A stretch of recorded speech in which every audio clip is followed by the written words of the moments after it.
Lock in all sports, all plays, all 5% best bets from now until Super Bowl 57 on February 12th, 2023 from your favorite WagerTalk handicapper for only $1,199 versus a regular price of $1,999 for one total savings of $800.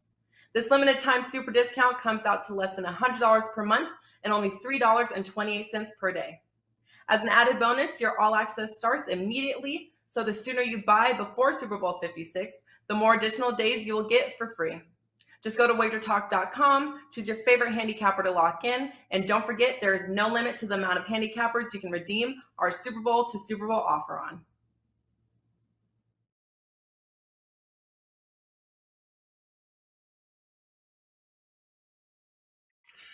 Welcome in, guys. Happy Monday. We're right here on WagerTalk TV for another episode of Puck Time. I'm Andrew McInnis. I have Carmine Bianco with me. It was an action-packed weekend across the board of sports.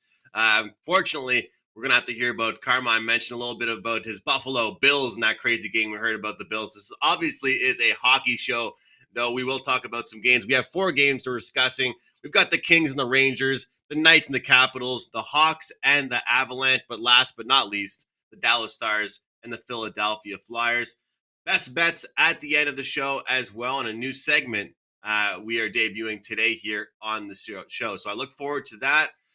Carm, how was your weekend, man? For me, it was actually very low volume with the NHL. I hit that 5% winner on Friday night and, didn't really love the board too much over the weekend in the NHL. What about you? How was your weekend?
Yeah,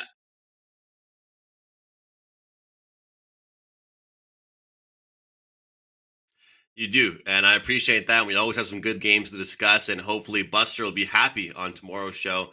We aren't talking about the Montreal Canadiens because we got some pretty good reactions about that rant he had last Tuesday, Carm. The comment section loved that you picked the Canadiens, so maybe if there's an opportunity, keep doing it. But I'm not sure if we're muted here, guys. We might be having some Can you problems guys here. hear me But now? if we aren't, I believe we can be heard. As far as NHL goes, very competitive weekend. That's what I wanted to say here on this show. The NHL continues to be very competitive no matter who is playing who. We're seeing upsets. We're finding out what we already knew, Carm. No teams should be minus 500, 600 against anybody. Once again, the Montreal Canadiens go in to play the Colorado Avalanche. Colorado's over minus 600, closing favorites here. That game goes to overtime once again. I mean, so many games we saw this weekend. We had a minus 300, the near upset. We had a minus 220, I believe, that got upset. This is a very, very competitive league. And speaking of which, let's jump into our very first game. We have the LA Kings and the New York Rangers going head to head at Madison Square Garden. The Rangers are minus 165 favorites now. Puck line is plus 150. and the Los Angeles Kings plus 140 here. Look, Carm, if you look recently of what this Kings team has done, the naked eye would say it's been very impressive. They've actually beaten some teams above 500, some competitive teams. They've beaten some teams that, have, been at the top of the rankings, that had some really good, promising, future for this season. But you have to wonder, how much do we buy into that? How much do we buy into where the LA Kings are in the standings right now in the West? That's my question here. But the Rangers, they're still minus 165. They're top of their division, though. They're playing outstanding hockey.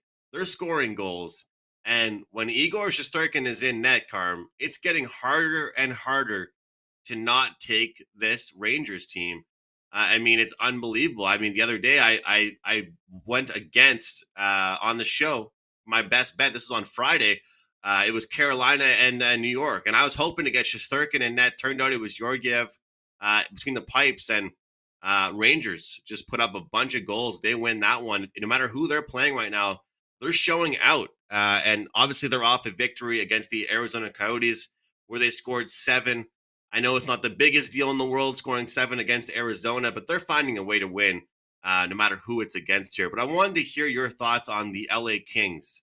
Are you buying into this team as being a competitive team, or they kind of just have a pretty good patch of games? First of all, hopefully they can hear me in the chat. I've been watching the chat as you were talking, Andrew, and a lot of people didn't hear my thoughts. So apologies to our producers and Andrew. I'm going to do this very quickly in 30 seconds. I'm absolutely pissed off about the game yesterday as a Bills fan. They should have closed it out in the last 13 seconds of the game. With that said, the overtime rules are absolutely horrible. If Prez was on the show, I would argue with him because he says no soccer championship should ever be decided by penalty kicks. Well, penalty kicks, each team has a chance to win. The NFL doesn't give you a chance to win. You win the coin flip, you're ultimately going to win the game. And that is what happened yesterday. Both defenses were gassed. Whoever won that coin flip was going to win the game. Bills never had a chance, but they should have closed it out in the last 13 seconds of the game. Absolutely no excuse for losing that game. So that is that. With that said, Andrew, I'm not buying into the Kings as of yet, but they are playing well. They're winning games that they should be winning, and then they're winning some games that they probably shouldn't be winning. But with that said, it's super tough to beat this Rangers team. This team is playing so well right now. I'm happy about it because they were my pick at the beginning of the season to win the Metro and to make it to a Cup final. This is a back-to-back for this Kings team. They played yesterday, took them yesterday against New Jersey. But now, and this season, they are 3-4 in the second of back-to-backs. 2 of those wins were against the Sabres and the Montreal Canadiens. Against quality teams, they've gone 1-4 in the second of a back-to-back. And then you got the Rangers who are 12-2-1 their last 15 at home. They're just not losing games. And maybe there's a bit of a revenge factor in the sense of 2 weeks ago, these teams played 2 Monday nights ago, I think it was, and the Kings beat them 3-1, but that was Georgiev in net. The goalies aren't confirmed here, but Peterson was in net in that game. He's likely going to be in net. He's expected to start tonight. You figure they would give him the start anyways, and it should be Shesterkin in net for the Kings. Sorry, for the Rangers, but we're not going to know that for a while. But if he's in net, I'm loving the 165. I usually don't play a lot of high vig, but this is one where I would take it. I would take the Rangers because taking them in regulation and getting minus 110 or whatever it is, I'd rather have the full game with them in case this game goes to OT. But I'm going to take the better team with the better goalie, playing extremely well at home. I completely agree. I'm right there with you. And this LA Kings team, if you look at what they've been doing, besides that victory against the Pittsburgh Penguins and 1 or 2 games where they were competing, they've only shown up against teams below 500, against teams that are struggling, against teams that maybe you think they should beat. I'm not saying they've had the lightest schedule in the world over the last 2 weeks here, but it hasn't been too hard. And the games they've lost are games you expect them to lose. The games they've won are games you think they might have a puncher's chance in. There hasn't really been much that has surprised me with this LA Kings team. And to Carm's point, I'm right there with him. I don't love, to go to the juice market and look at a minus 165. But right here in this spot, I would be okay with that. I would take a look at it, and I think the Rangers get it done.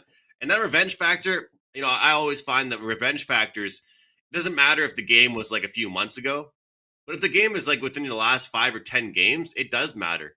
And obviously, like Carm said, it was not Shesterkin in net, and we do think he'll be there tonight. So both Carmine and I looking towards the New York Rangers here tonight as they're rolling, playing well both defensively and offensively. So looking towards the Rangers in that game.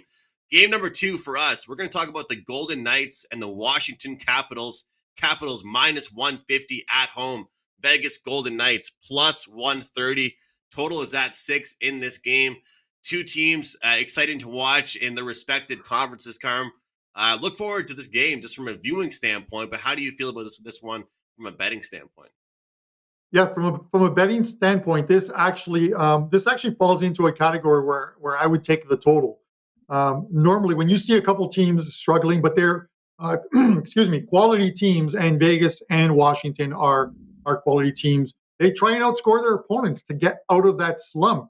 It hasn't been working, and these aren't the type of teams that are going to play a defensive game and try and win a 3-1 game to get a streak going. They're just not. These are two teams that are going to come out there and just try and outscore each other. It's not pond hockey per se. It's one of those games that finishes 4-3, 5-3, I think. You look at Vegas, 8-2 to the over their last 10 road games, 6-3-1 their last just 10 games home or away. And you look at Washington, 10-3-2 to the over at home, their last 15 at home. This is one of those ones, honestly, that other than the numbers, really feels like, and having watched a ton of hockey, two teams that just come out and just try and score their way out of slumps, and they're both mired in slumps, not the same slump as the Philadelphia Flyers are in, having lost 11 straight. But you don't expect Washington or Vegas to go 5-5 over their last 10 games or so, unless it's a weird schedule for either side. So I expect to see some goals tonight. I'm not going to lean on either team. The line is priced where it should be. It started a lot lower. It was, I think, at minus 125 when the numbers first came out on Sunday. So some Washington action has come in. But I'm going to go total here, Andrew, and over 6. I'm not so sure if it's because it's Monday, Carm, or what it is. I always feel like we just agree on everything on Mondays. It just works out that way. Nobody wants to have any arguments. Nobody wants to go at it on a Monday. I'm with you again, man. I'm with you on this game. So no debates. We don't always agree. I don't agree with your choice of shirt today. I don't know if you're like chopping wood after the show or what's going on, man. But it does look comfortable, much more comfortable than mine, anyways. Yeah, it's very, very comfortable. You're not in Italy, man. You're not going golfing after this or do a country club with your golf shirt on. I'm sure it's cold where you are. I'm trying to stay comfy, at home with this on. But I was waiting on that, so I respect the chirp. Carm, one thing about this game I wanted to mention, we're waiting on some injury information from Carlson and Jensen for the Washington Capitals. One interesting stat I found online, which I kind of want to start looking more towards this stuff. If one or both those guys don't play, if both of them don't play, that takes away 96 block shots on the season and an average of 21 minutes on the ice from both those defensemen. That's huge. That's absolutely huge for the Washington Capitals. And both these teams have dealt with injuries, both defensively and offensively. And I think it's really messed up their chemistry. It's really messed up kind of their defensive unit structure altogether. I think it's just been hard for them. I mean, also, both teams haven't had great goaltending all year long. We've had to see some backups. I believe we've seen third stringers from both teams so far this season. It just hasn't been a good season for both these guys as far as, cohesion and consistency in their lineup. It's been a lot of different lineups, a lot of different goaltenders, and a lot of question marks while we're doing this Puck Time show as regards of who's going to be the third defenseman, who's going to be the third pair, who's going to be that fourth line player, who's going to be the backup tonight. Both these teams have had lots of question marks leading up to their games as far as injuries. We talk about Martinez with the Vegas Golden Knights, talk about Mark Stone, Pacioretty, those key guys for the Vegas Golden Knights. So I look at this game and I think that you're onto something with that over. I'm with you because it seems like no matter what's been going on, injury-wise or anything else, with these two teams, they found a way to get up and over the total. So I'm on the over with you here, Carm. Yeah. Yeah, and the thing is, when we obviously with an 11 a.m. Eastern time show, you don't get all the goalie confirmations, which is always tough. So when you're expecting Shesterkin and you get Georgiev, you don't like the play as much, but you've already talked about it. We're just going off expected, and I'm always, while you're talking, I'm updating the goalie sites to see if there are any confirmations. And the same as in this one, I mean, while I do like the over.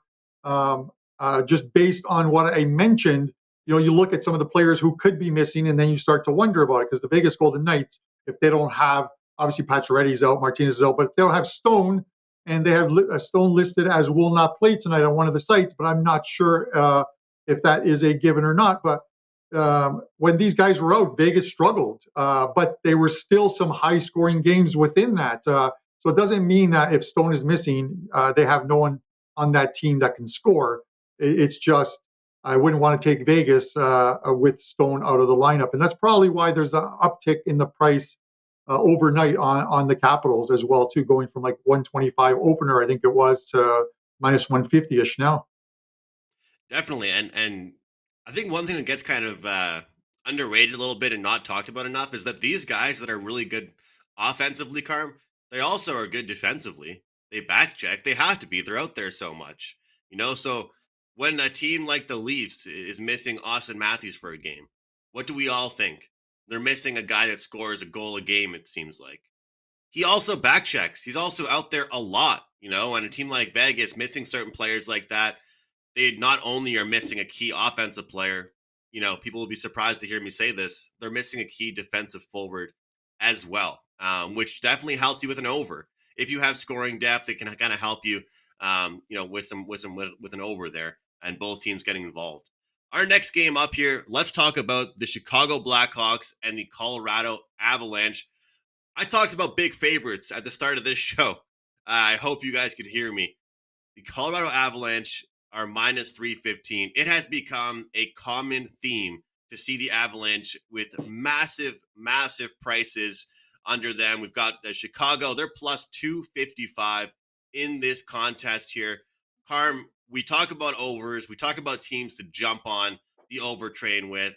For Colorado, we saw one or two games, a little bit of a lull where they scored, 2 goals, 3 goals, still managed to win those games. Between these two, with a total of 6 and not 6.5 at a lot of shops, is it hard to not look at the over in this one? At 6, it's hard not to look at it. If it was 6.5, I would just skip this game completely. But at 6, I would look to it because the Avs just keep winning games and the Avs just keep scoring goals. Like, first and foremost, how do you this team is 9-0-1 their last 10 at home, 17-1-2 their last 20 at home. Like this team, or 20 overall. I'm saying this team is just not losing games. They are one of the best, if not the best, in the NHL right now. And then you look at Chicago. That's why the price is where it should be. While Chicago's got some wins, Andrew, if you look at those games, it's hard to find a quality opponent that they beat. You probably have to go back to the 2-1 win in Vegas as the last time they beat a team of any quality, and that was Marc-Andre Fleury's return to Vegas, and the Golden Knights outshot them 31-21 in that game. Fleury had a great game. They win that game 2-1. That was one of the ones where they rallied around their goalie, get him a win against his former team. That's what it was. That's all it was. But you look at their games, and they're just not beating teams like Colorado. They're not beating teams like the Rangers or Washington. They're not beating quality teams. So do you expect them to go in and beat Colorado? I don't. Colorado would have to lay an absolute egg at home to lose this game. I just don't see how that happens. But how do you play minus 315? You can't. The only way to look at it is say to yourself, okay, I want to take Colorado, but I also like the Boston Bruins against Anaheim. Grab the two of them, but I'm in a parlay and you're probably paying about 130 juice, and you've now reduced two teams down to like minus 130. Even that isn't the greatest, because if I'm going to take two teams in a money line parlay, Andrew, I want to get plus money on it, not lay juice. So this is one of those ones where you can take a look at the over, or you just pass on the game completely. But you can't take minus 315, and even the puck line is, you're paying juice on the puck line. So I wouldn't take that either. So it's either money line parlay with another game that you like to get plus money odds if you can. And you probably can do that if you take Colorado in regulation time and then you parlay them onto the Bruins. You'll probably get about plus 105, plus 110. That's not a bad way to look at it, or just go over 6 here. Yeah, and the thing I always say with these totals, you guys hear me say it every week, it's kind of cliche, but it takes two to tango with the total. You need both teams to participate. And if you don't need that, and you think Colorado will do all of the scoring, then why not just find a way to take them? Because what I'm finding a lot of times with these totals, especially with Colorado, against a team like this, you look at the score and it's the third period and all of a sudden it's 4-1. And you and I have discussed these 4-1s. They're not fun as far as an over goes, because you either, one, see the team that's leading start to just play the trap and play defensive and then slow things down. Or number two, that team that has one goal, they kind of feel defeated and they feel like that comeback isn't manageable. This Blackhawks team can't even beat the Seattle Kraken right now. They can't beat a lot of teams right now. You talk about teams above 500. They can't beat teams, with a below average record right now. And when they do, it's an exciting game because their defense isn't very good. But one thing I will say I have noticed about this Avalanche team recently, if you look at it, we talked about it with Arizona. We talked about it with Montreal. They are having slow starts. They are playing down to the competition level of their opponent. It's been very apparent. We've seen it a few different times here with them. If you take a look, I'm trying to find it here. If you take a look, the first period over in this game is minus 140. And look, I always say you don't want to get too much juice with these first period totals. Sometimes, minus 140, I've given those out. I did it with Pittsburgh and Ottawa last week. And over, I gave minus 145. First period finished 3-1. Sometimes I have no problem doing it. In this game, guys, I'd say focus in on that first period. I think we'll see a big jump here from both teams. I think Chicago gives it all they have in that first period. They might get one early. And, of course, I expect Colorado to get one too. And then the game might kind of slow down. So it wouldn't shock me, if we saw something like a 4-2 or even a 4-1 for Colorado and all the action came in the early half of the game. And all of a sudden we're struggling to get that total up and over. So I'll look towards the first period over in this game. I'm not so sure Chicago was a live dog in this one. And it's hard to gain confidence when you're playing a team like the Colorado Avalanche, especially when they have the scoring depth that they have. So let's keep the ball rolling. Let's jump in to the Dallas Stars here and the Philadelphia Flyers. Dallas minus 165 on the highway in the city of brotherly love with Philadelphia plus 140. And the puck line for Dallas is plus 150. Total is at 6 in this game. And when we look at this one, when we talk about the Philadelphia Flyers, I know mid-major Matt is listening somewhere, or he's waiting to DM Carmine and I again, or talk about this team, because the Philadelphia Flyers have just not found a way to show any type of consistency. I've talked about it on this show that I was down on Philadelphia, and I got some hate early in the season on this show, Carm, about hating on Philadelphia. I said, hey, look, they're not a deep team. They've got a couple guys that do all the scoring for them. Their goaltending is still shaky. But what did I say? They're a better team at home. Tonight, I'm not so sure it matters to me that they're a better team at home. I don't think they're live here. But I might shock some people when I say this. I'm kind of leaning towards the under in this game. Based off what I've seen offensive performance from them recently, I think, if anything, they'll try and lock things down and play a good defensive game. What are your thoughts on this one, Carm? I like the under. I can't disagree with you. The things aren't great. And we get chirped all the time. I got chirped last year for making fun, or actually I wasn't making fun of, or being down on the Chicago Blackhawks and the St. Louis Blues. But it's because they weren't performing. They weren't playing well. And I get it. The Blues at the beginning of last season dug themselves into a hole because of numerous injuries that they had. But we're talking about whether teams are going to win and lose. And I just kept fading them because I figured they would lose a team with that many injuries. They made a good run at the end and got themselves into the playoffs. But with that said, there's a lot of bad teams in the NHL this year. I don't know what it is. It just seems like there's a ton of separation between teams at the upper half of the standings and the ones at the lower half, where you very rarely see one of them beat the other than maybe the Seattle Kraken beating the Florida Panthers twice already this season. But with that said, you look at this player, 11 losses in a row under their new coach. I think they win like 5-2 under Yeo, or however you pronounce his name. But 11 losses in a row for this team, 5 at home, 6 on the road, and it hasn't been a strong schedule. There's some good teams in that 11 games, but it hasn't been a strong schedule when you're losing like the teams like the Sabres and Columbus, who are below you in the standings. That is tough. That 18-game record, the most losses in a row, if you guys are wondering, 18 games that the 03-04 Pittsburgh Penguins and the 2021 Buffalo Sabres. We're at 11 now, but if Andrew, if this stretches out a little while longer, it is going to be tough, because you look at the Flyers, they got the Stars tonight, then they play the Islanders, the Kings, who are playing well. Then they get Winnipeg, who's also playing well, back to back against Detroit. Maybe they get a win there, because if they don't, they've got the Pens, they've got Washington, and we could be talking about a super long losing streak for this team.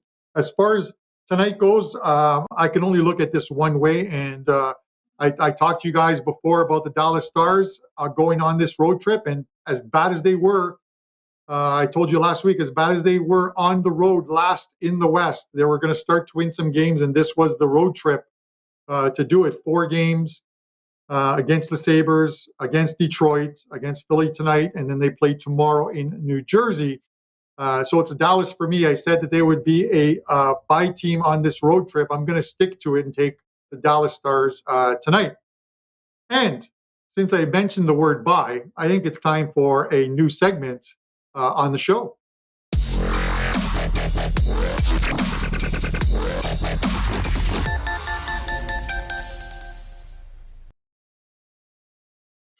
All right, guys, this is our brand new segment on the show. If you're watching this live here on YouTube or on Twitter, tune in every single day to Puck Time on WagerTalk TV. This is our new buy and sell segment. I'll be giving out one buy team, one sell team, some weeks, maybe a little bit more. Let's talk about my buy team for this week. We're talking about the New York Islanders. The New York Islanders, guys, had a really tough start to their season. It was a 13-game road trip. They dealt with COVID illnesses, COVID protocol. They've had a really weird schedule. You look after the Christmas break, this team is getting better. They've got 3 bet-on games coming up against the Flyers, the Kings, and the Kraken. 3 winnable games. I believe the Kings will kind of start to slide a little bit, and we can see the Islanders play spoiler. The Kraken, we know what they're all about. The Flyers, we talked about them all the time on this show. They're fade material. And we're getting good prices with the Islanders because the market is undervaluing them based on what we've seen so far. And also, they're at full health. They're pretty much fully healthy this year. It's huge for this team. The Islanders, guys, are certainly a sell for me. This team has battled so many injuries. They've had COVID problems, like I mentioned, and they're a team that has depth. That's why I like the Islanders. They have so many guys that can score, so many guys that contribute. And they definitely are not a team that has just one line. One thing I really like about this Islanders team, there's so much to discuss, so much to get into when you talk about the Islanders. But again, this full health for them and the bet on spot for them, I think is one of the most important things when you talk about the New York Islanders. So that is a buy team for me for this week, looking at their schedule coming up, looking at the full health for them, and looking at how they've been playing recently. I'm buying this New York Islanders team. Let's talk about a sell team for this week. And guys, I am selling the San Jose Sharks. I am not going to look to bet on this team. This is not a team that I want to have my money on. I'll be selling them and looking to fade this team moving forward. Let's talk about a few reasons why I want to fade this San Jose Sharks team. Reason number one, well, I'm looking at the schedule. When I do this segment for you guys, I'm looking at the schedule. I'm trying to break things down. I'm trying to find the spots where a team is going to have a brutal schedule coming up.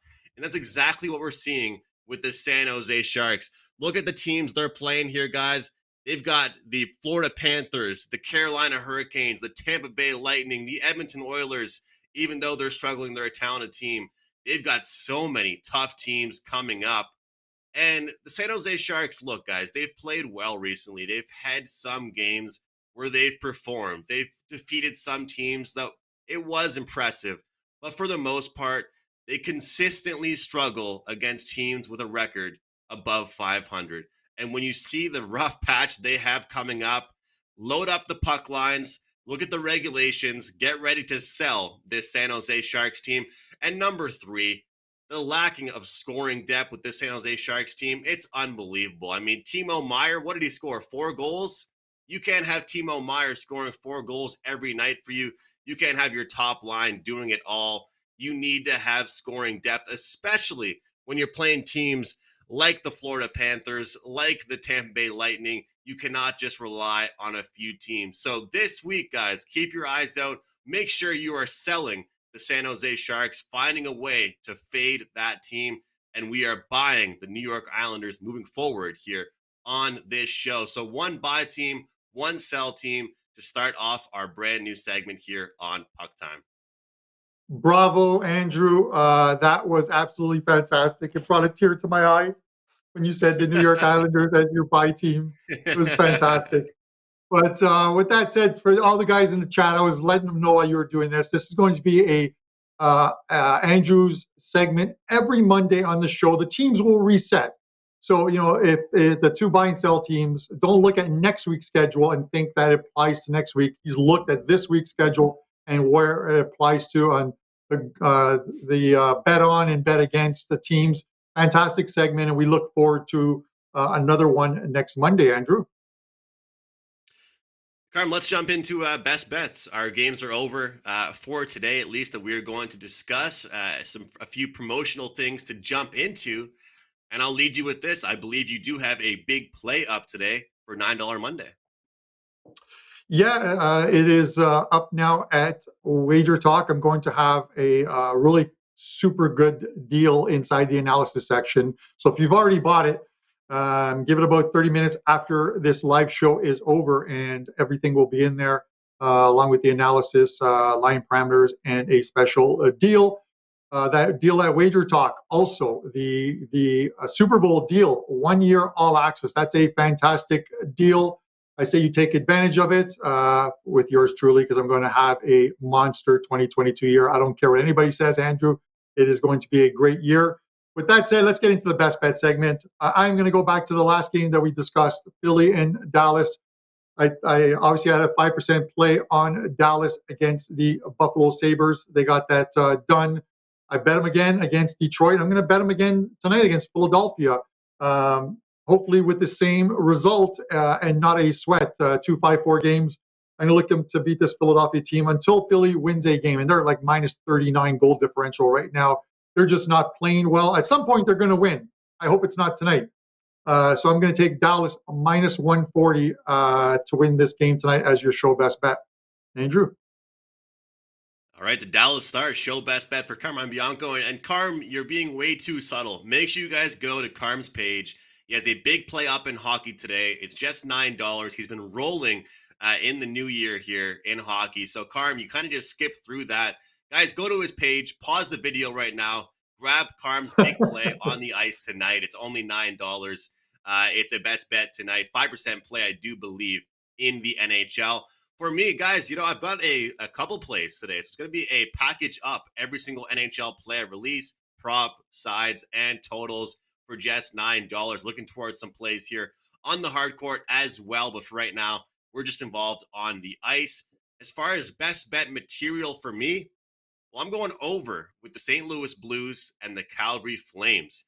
And look, these two teams we see one team with the Blues, they're top 5 in power play scoring, top 5 in goals per game, top 5 in scoring in the league. The Flames, look, they aren't really in that category, but they're top 5 in chances recently, past couple weeks, where they're top 5 in the league, actually, or top 7 in shots per game.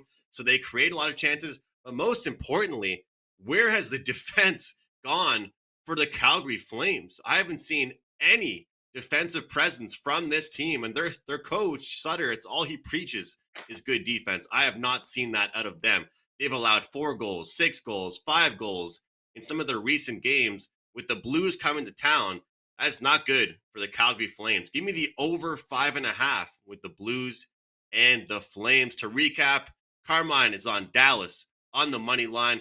I have the over in the Blues and Flames game. And that is the show here for Monday on Puck Time. Guys, every single play is for sale at WagerTalk.com for just $9. On behalf of Carmine, I'm Andrew. We'll see you guys tomorrow. Lock in all sports, all plays, all 5% best bets from now until Super Bowl 57 on February 12th, 2023 from your favorite WagerTalk handicapper for only $1,199 versus a regular price of $1,999 for one total savings of $800. This limited time super discount comes out to less than $100 per month and only $3.28 per day. As an added bonus, your all access starts immediately. So the sooner you buy before Super Bowl 56, the more additional days you will get for free. Just go to WagerTalk.com, choose your favorite handicapper to lock in, and don't forget there is no limit to the amount of handicappers you can redeem our Super Bowl to Super Bowl offer on.